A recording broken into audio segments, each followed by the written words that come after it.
Hello दोस्तों, SK success zone में आप सभी का स्वागत है। आज हम सेमेस्टर 6 के एक एक क्वेश्चन के बारे में बात करेंगे दोस्तों, जो हर बार क्वेश्चन में पूछे जाते हैं। तो देखते हैं दोस्तों, इस क्वेश्चन का हम आंसर राइटिंग एग्जाम में कैसे करेंगे, किस प्रकार से हम इसका उत्तर देंगे दोस्तों। तो देखते हैं क्या क्वेश्चन कुछ क्या रहा है। तो क्वेश्चन सर पूछ रहा है दोस्तों कि लोक वित्त एवं निजी वित्त के मुख्य अंतर की विवेचना कीजिए दोस्तों। जो क्वेश्चन जो पूछ रहा है दोस्तों कि लोक वित्त एवं निजी जो वित्त होती है उसके मुख्य अंतर की विवेचना करने के लिए बोला दोस्तों। तो देखते हैं इसका आंसर राइटिंग हम कैसे करेंगे दोस्तों। तो उत्तर देते हैं हम लोग दोस्तों कि विस्तृत रूप में, है ना, विस्तृत रूप में व्यक्तिगत और सार्वजनिक वित्त की प्रकृति में कोई मौलिक अंतर नहीं होता दोस्तों। जो विस्तृत रूप में देखा जाए तो व्यक्तिगत वित्त और सार्वजनिक वित्त में कोई मौलिक अंतर नहीं होता है दोस्तों। दोनों ही इनकी समस्याएं होती है एक समान होती है दोस्तों। दोनों की जो समस्याएं होती है एक समान होती है। दीर्घकाल में क्या होती है दोस्तों कि दोनों ही क्षेत्र में आय और व्यय के बीच का संतुलन स्थापित करना पड़ता है। जो दीर्घकाल में दोस्तों क्या होता है, दोनों ही क्षेत्रों में आय का संतुलन को स्थापित करना पड़ता है दोस्तों। दोनों ही क्षेत्र में वित्त व्यवस्था का स्वरूप एक सा होता है और दोनों ही क्षेत्रों में वित्त व्यवस्था का जो स्वरूप होता है दोस्तों एक जैसा ही होता है। ठीक है दोस्तों। और विशेष परिस्थितियों में व्यय, है ना, विशेष परिस्थितियों में व्यय बढ़ जाने से ऋण लेना पड़ता है। दोनों क्षेत्रों में विशेष परिस्थिति हो जाने से, है ना, विशेष परिस्थिति में व्यय बढ़ जाने से क्या होता है, ऋण लेना पड़ता है दोस्तों। तो देखते हैं दोस्तों, अब सार्वजनिक वित्त हम किसको कहते हैं ना, या फिर सार्वजनिक वित्त का अध्ययन क्या है। तो देखते हैं दोस्तों, सार्वजनिक वित्त हम किसे कहते हैं। तो सरकारी व्यय, है ना, सरकारी व्यय, सरकारी आय, सरकारी ऋण एवं वित्तीय प्रशासन का अध्ययन है दोस्तों। जो सार्वजनिक वित्त के अंतर्गत हम क्या अध्ययन करते हैं दोस्तों, सरकार के व्यय के बारे में अध्ययन करते हैं, सरकार के आय के बारे में अध्ययन करते हैं, सरकारी ऋण के बारे में अध्ययन करते हैं और वित्तीय प्रशासन के बारे में क्या करते हैं, अध्ययन करते हैं दोस्तों। परंतु जो निजी वित्त व्यवस्था होती है दोस्तों उसमें हम क्या करते हैं, तो व्यक्तिगत आय, है ना, व्यक्तिगत आय, व्यक्तिगत व्यय और व्यक्तिगत अतिरिक्त व्यय की पूर्ति हेतु ऋणों के संतुलन के संबंधित अध्ययन करते हैं दोस्तों। और जो निजी वित्त में क्या होता है दोस्तों कि व्यक्तिगत आय, व्यक्तिगत व्यय और व्यक्तिगत अतिरिक्त व्यय के पूर्ति हेतु ऋणों का संतुलन का संबंधित का हम अध्ययन करते हैं दोस्तों। तो देखते हैं दोस्तों कि सार्वजनिक वित्त एवं लोक वित्त में कुछ कुछ क्या होते हैं, अंतर पाए जाते हैं। उस अंतर को हम देखते हैं दोस्तों किस प्रकार के अंतर पाए जाते हैं। तो पहला अंतर है दोस्तों, आय तथा व्यय के संतुलन में अंतर होता है दोस्तों। पहला जो अंतर है दोस्तों, आय तथा व्यय के संतुलन में अंतर है दोस्तों। व्यक्तिगत, है ना, व्यक्तिगत तथा सार्वजनिक वित्त में प्रमुख अंतर आय और व्यय के संतुलन को लेकर है दोस्तों। व्यक्तिगत तथा सार्वजनिक वित्त के प्रमुख जो अंतर है दोस्तों वो आय और व्यय के संतुलन को लेकर है दोस्तों। अपनी जो व्यक्ति होती है दोस्तों वो अपनी आमदनी के अनुसार ही अपने खर्च को निश्चित करती है दोस्तों। जो व्यक्ति होता है दोस्तों अपनी आमदनी के अनुसार ही क्या करता है, अपने आय के भाग को खर्च करता है। परंतु राज्य क्या करती है, पहले अपने व्यय की रकम को निश्चित कर लेता है दोस्तों। परंतु जो राज्य होती है दोस्तों वो क्या करता है, अपने व्यय की जो रकम होती है उसको निश्चित कर लेता है। उसके बाद आय की प्राप्त करने की वह चेष्टा करता है दोस्तों। तब उसके अनुसार आय प्राप्त करने की चेष्टा करता है। दोनों ही क्षेत्रों में साधनों को उचित उपयोग सम सीमांत उपयोगिता नियम के अनुसार होता है दोस्तों। और दोनों ही क्षेत्रों में क्या होता है दोस्तों कि जो साधनों का जो उचित उपयोग होता है वो सम सीमांत उपयोगिता नियम के अनुसार होता है दोस्तों। ठीक है।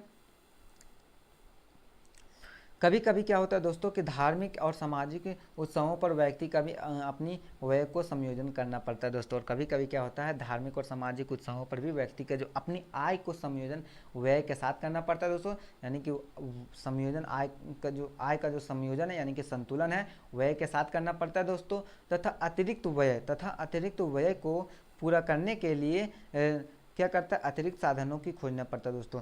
और ऐसी परिस्थिति में जब अतिरिक्त व्यय बढ़ जाती है दोस्तों तो उस अतिरिक्त व्यय को पूर्ति करने के लिए क्या करना पड़ता है, अतिरिक्त साधनों को भी खोजना पड़ता है दोस्तों। तो दूसरा जो पॉइंट है दोस्तों, उद्देश्यों में अंतर है दोस्तों। जो दूसरा पॉइंट है दोस्तों, उद्देश्यों में अंतर है। तो एक व्यक्ति क्या होता है दोस्तों कि सदैव ही लाभ की भावना से प्रेरित होकर कार्य को करता है। जो व्यक्ति होता है दोस्तों वो सदैव ही जो भी कार्य, आर्थिक कार्य करता है वो लाभ की भावना से प्रेरित होकर कार्य करता है। परंतु राज्य कार्य में लाभ की भावना से अपेक्षा कल्याण की भावना में अधिक नियंत्रित होता है दोस्तों।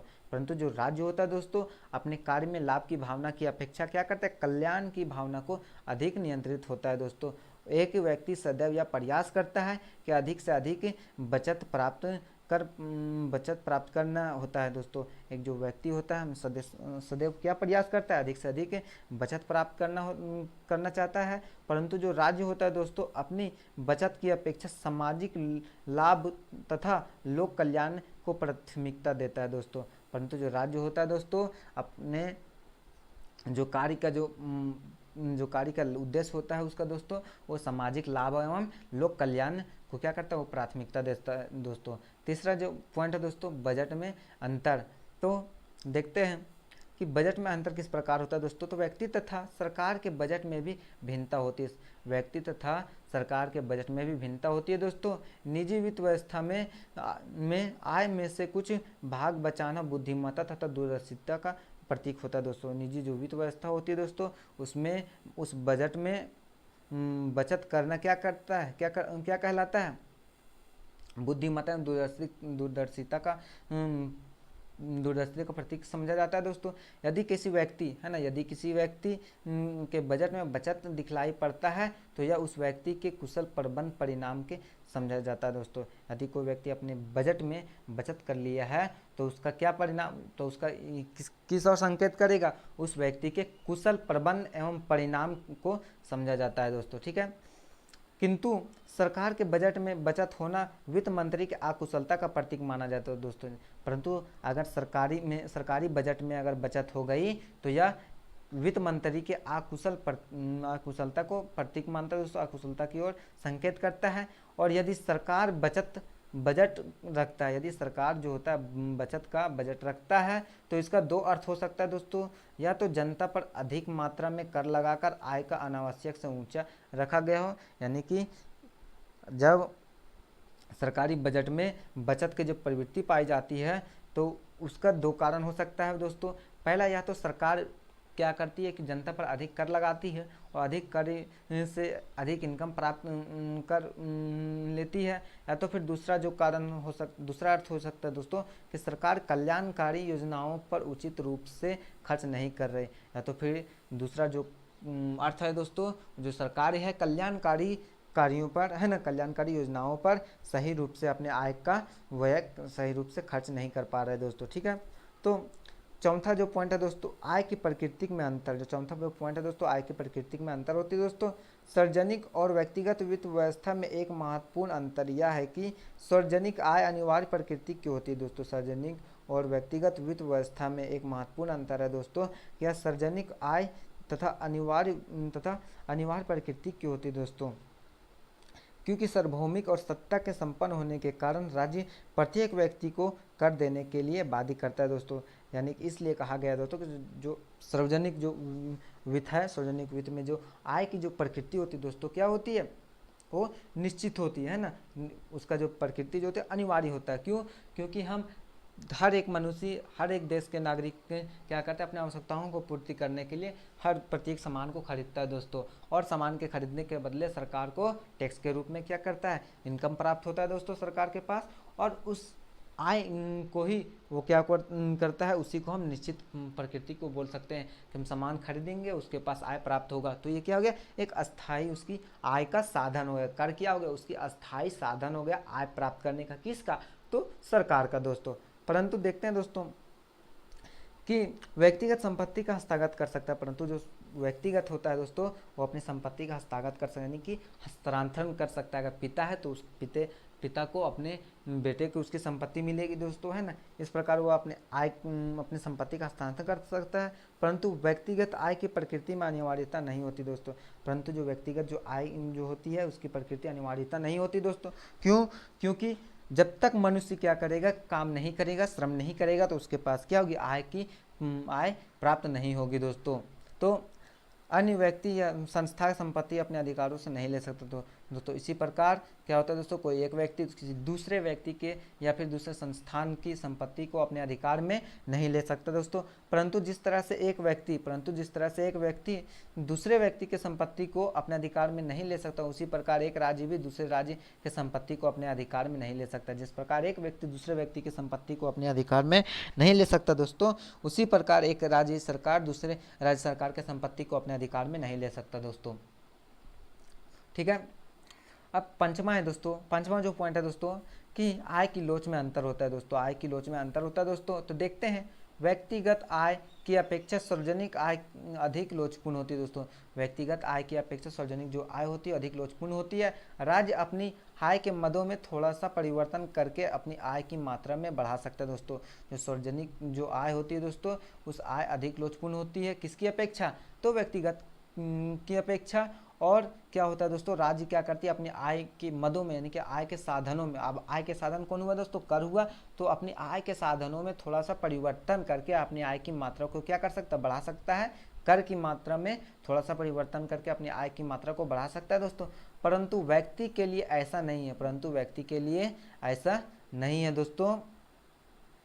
सरकार के पास समुदाय की संपत्ति होती है, सरकार के पास क्या होती है, समुदाय की संपत्ति होती है, और जिसका वांछनीय उपयोग कर सकती है, और जिस सरकार जो क्या होती है उसको वांछनीय उपयोग कर सकती है, तथा बाहर से ऋण भी ले सकती है, बाहर ऋण भी ले सकती है दोस्तों।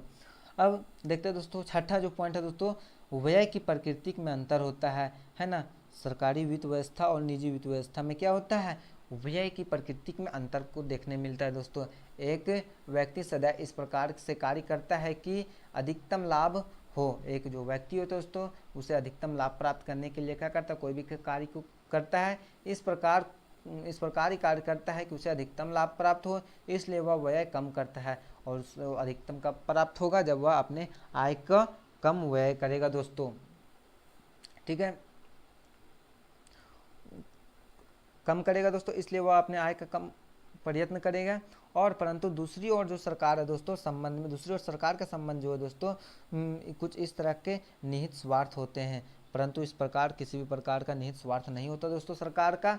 उनका क्या उद्देश्य होता है, मेन उद्देश्य होता है दोस्तों कि लोक कल्याण करना, है ना। जितना से जितना ज़्यादा क्या हो सके लोक कल्याण करना दोस्तों।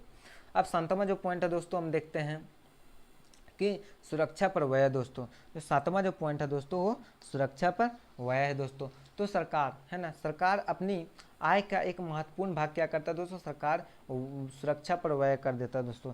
तो सरकार का जो महत्वपूर्ण एक आय का जो भाग होता है दोस्तों, किस पर खर्च कर देता है, तो सुरक्षा पर कर देता है दोस्तों। और यह जो कार्य होता है दोस्तों, है ना, कर देता है देश के आंतरिक अशांति व आक्रमण से बचाकर सरकार का पुनीत कर्तव्य होता है दोस्तों। और जो सरकार का जो कर्तव्य क्या होता है, देश में आंतरिक दंगे फसाद को रोकना होता है दोस्तों, बाह्य आक्रमण से जनता को बचाना होता है, तो सरकार का यह क्या होता है, मूल कर्तव्य होता है दोस्तों। परंतु जो व्यक्तियों जो होती है दोस्तों, इस प्रकार का व्यय करने का प्राय आवश्यकता नहीं होती दोस्तों। परंतु जो व्यक्ति होती है दोस्तों, उस व्यक्तियों को इस प्रकार का किसी भी प्रकार का क्या करना पड़ता है, खर्च अपने सुरक्षा के ऊपर नहीं करनी होती। क्यों, क्योंकि उसकी जो सुरक्षा का जो जिम्मेदारी होती है दोस्तों, सरकार क्या करती है, खुद अपने ऊपर ले सकती है दोस्तों। अगला पॉइंट हम दे सकते हैं दोस्तों, समय की अवधि में भी अंतर हम दे सकते हैं दोस्तों, क्योंकि व्यक्ति किसी खास समय के लिए क्या करता है, अपना बजट को तैयार नहीं करता है दोस्तों। जो क्या करता है कि जो व्यक्ति होता है किसी खास समय के लिए अपना बजट को तैयार नहीं करता है, उसकी बजट की कोई सीमा नहीं होती है ना, कोई समय नहीं होती। परंतु जो सरकार होती है दोस्तों, क्या करता है, अपनी बजट का जो समय उसका निर्धारित होती है दोस्तों, है ना, उसके आय व्यय जो होता है प्रत्येक वर्ष में होता है दोस्तों, है ना। सरकार प्रत्येक 1 वर्ष के लिए अपने आय तथा व्यय में संतुलन स्थापित करता है दोस्तों। और किंतु व्यक्तियों के लिए समय की कोई महत्व नहीं होती, परंतु जो व्यक्ति होते हैं दोस्तों, उस व्यक्ति को समय की कोई अधिक विशेष महत्वपूर्ण नहीं होती दोस्तों, है ना। तो देखते हैं दोस्तों, इसी प्रकार से वीडियो पाने के लिए, इसी प्रकार के वीडियो देखने के लिए दोस्तों हमारे चैनल को सब्सक्राइब करें। और दोस्तों आप लोग सभी लोगों से अनुरोध है कि हमारे चैनल को जल्द से जल्द मोनेटाइज हो जाए, इसके लिए आप इसी प्रकार से हमें प्यार देते रहें दोस्तों, और हमारे वीडियो को लाइक करते रहिए दोस्तों। अगला टॉपिक